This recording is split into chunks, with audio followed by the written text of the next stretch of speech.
Okay, so why do we need intelligent effort in timing? Let me tell you some of the characteristics of price and why is price important. The first thing I want to share with you is that price discounts everything. And this is a principle. Price will always be a leading indicator in the stock market. One of the greatest traders alive today, he would say that I always believe prices move first and fundamentals come second. One of the top female investors in the world today, Lizanne Saunders, would always say that prices typically lead fundamentals roughly by 6 to 12 months, sometimes as much as 18 months. And this is a very important chart here. The reason why technical analysis is so effective is because when you're doing technical analysis, what essentially are you studying? You are studying price, correct? And price will always be the first to move. I'd say 80, 85, 90% of the time. Price will always give you the signal first before what's happening in actual fundamentals. Now, this is not in any disrespect to fundamentals. What I'm referring to here is fundamentals 0, which means that the actual fundamentals happening at that time. If you look at the best fundamentalists out there, best fundamentalists make decisions not based on what the fundamentals are looking at now, but what the fundamentals are going to look like 6, 12, 18 months down the road. Right? And lastly, sentiment. So I'll repeat, the reason why technical analysis is very effective is because it is the study of price, and price is typically a leading indicator in the stock market, or price will always move ahead of fundamentals or what will actually come out in the news, what will come out in the newspaper. So let me give you an example. So someone mentioned Now earlier. Okay, so here's the question. Why did Now go up? Third telco, exactly. Speculation of a third telco. Next question. When is the third telco announcement supposed to be? Supposed to be May. Some people say April, some people say May, some people say June. Sabihin natin May. So it's supposed to be this month, correct? Well, let me ask you, when did prices start going up? Prices started going up. It started to accelerate in January, correct? But prices started going up as early as November, accelerating in January. Now, does price move ahead of actual news, of actual fundamentals? Of course, right? Because tell you what, if you're the type of investor who's the type that makes decisions based on what they read in the newspaper, let's say they open it, they say Now gets third telco agreement, do you think it's too early or too late already to make a decision based on that? Too late. So let me give you another example. Let's type in CHP. So CHP is essentially a cement company. Are prices going up or going down? Why did prices go down? Anybody? Now, this is always a good case study. Why? Because for those of you who aren't familiar, Cemex IPO'd in October 2016, give or take, right?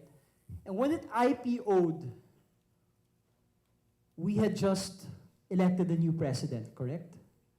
And what was the platform of the new president, the president incumbent at that time? Infrastructure, build, build, build. Golden age of infrastructure. Now, if you heard those 4 magical words, would cement come to your mind? Construction companies, contractor companies. Would a cement company come to your mind? Of course, right? But what happened? After moving in a sideways fashion, prices started to break down February 2017. If you look at why CHP broke down, the primary reason why this company or why this stock went all the way from 10 pesos all the way to 3 pesos, where it is today, is because of the importation of cement. So let me explain. In 2017, cement importation jumped from 300 metric tons in 2016 to more than 2 million metric tons in 2017. And that already represented 15%, 15% of the country's total demand for cement. But here's the more important question. When did that piece of news come out?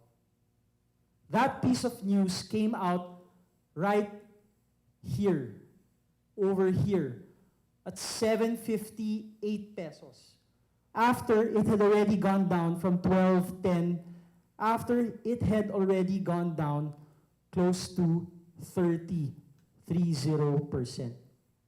And I remember why, because it wasn't even the newspaper that reported that piece of news.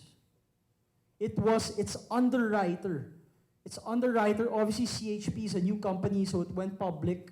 And the underwriter that was handling that IPO was a foreign broker. It was a foreign broker, the one that knew the company the most, sent out a piece of research saying that importations are an issue, but we're still recommending it as a buy. So that was the piece of report that was recommended back then. But even when you have a piece of report from a reputable foreign broker with a brand that tells you in a page with a lot of charts, financial statements, projections, that even with the importation, it's still a buy because of this, because of this, because of this. What is price telling you? Is price generally moving lower, sideways, or higher? Moving lower. So as a technical analysis person, if you follow price, would you have followed that report? Yes or no? No. What happened here in technical analysis is a very important event. It's what we call a breakdown. It's a breakdown. A breakdown is essentially a beginning of a downtrend.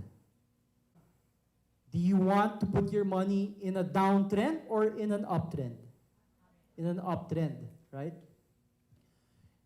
You know, when I was starting out in COL, a lot of people said that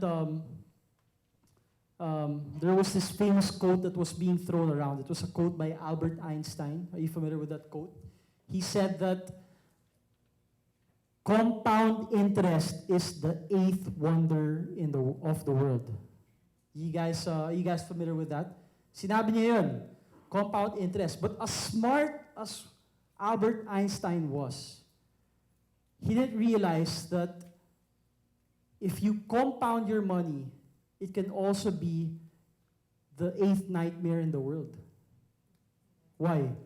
Because when you compound your money in the stock market, if you want to make your money work for you and not you working for your money, where do you put your money? In an uptrend or in a downtrend? In an uptrend. Becomes an eighth wonder of the world. If you want to have nightmares for 8 years, where do you put your money? In a downtrend, diba? So, very important technical analysis concepts that you learn. This seminar is geared towards helping our customers understand uptrends. There are many, many ways to make money using technical analysis. But for the time being, we will be focusing on uptrends and helping you guys identify and helping you enter uptrends. Because that is exactly what Albert Einstein meant when he said, eighth wonder of the world.